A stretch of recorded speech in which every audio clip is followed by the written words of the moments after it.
ഇന്ന് നമുക്ക് നല്ല ടേസ്റ്റി ആയിട്ടൊരു ബീഫ് ബിരിയാണി വയ്ക്കാം. ബിരിയാണി വയ്ക്കാനൊക്കെ എല്ലാവർക്കും അറിയുന്നതായിരിക്കും. എങ്കിലും ഈ സ്റ്റൈലിലൊന്ന് വെച്ച് നോക്കുക കേട്ടോ. അടിപൊളി ടേസ്റ്റാണ്.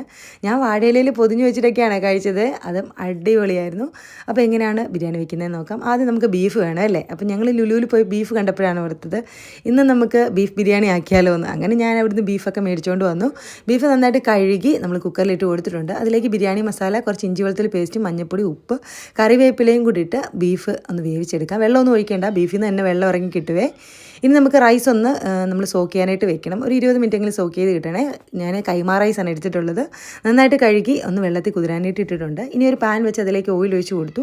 സവോളയും നട്ട്സും കിസ്മിസും എല്ലാം വറുത്ത് കോരി മാറ്റി വെച്ചു. അതിലേക്ക് തന്നെ എല്ലാ സ്പൈസസും ഒന്നിട്ട് കൊടുത്ത് പൊട്ടിച്ചെടുത്ത് ഇനി ഇഞ്ചി വെളുത്തുള്ളിയും പച്ചമുളകും കൂടെ ചതച്ചതും സവോളയും ഉപ്പും ഒക്കെ ഇട്ട് വഴറ്റിയെടുക്കാം. റൈസ് ഒന്ന് നമുക്ക് നെയ്ച്ചോറ് പോലെ വറ്റിച്ചെടുക്കണം കേട്ടോ. ആ നെയ്യിലേക്ക് അരിയുടെ വെള്ളം കളഞ്ഞിട്ടൊന്നിട്ട് വറുത്തെടുക്കണം. അപ്പോൾ നല്ലൊരു ടേസ്റ്റ് ആയിരിക്കും കേട്ടോ ചോറിന്. ഇനി നമുക്ക് ഒരു കപ്പ് അരിക്ക് ഒരു 1.25 പാത്രം വെള്ളവും കൂടെ വെച്ച് കുറച്ച് നാരങ്ങ നീര് ഉപ്പൊക്കെ ഇട്ടിട്ട് ചോറൊന്ന് വേവിച്ച് മാറ്റി വയ്ക്കാം.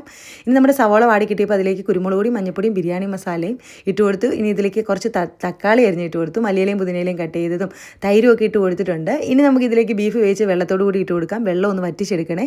ഇനി വെള്ളം ഒന്ന് കുറച്ച് വറ്റി വരുമ്പോൾ അതിലേക്ക് മല്ലിയിലയും പുതിനയിലയും കുറച്ച് നെയ്യും എല്ലാം ഒഴിച്ച് കൊടുത്തതിന് ശേഷം മുകളിലായിട്ട് ചോറിട്ട് ഇതുപോലെ ദം ചെയ്തെടുക്കാം.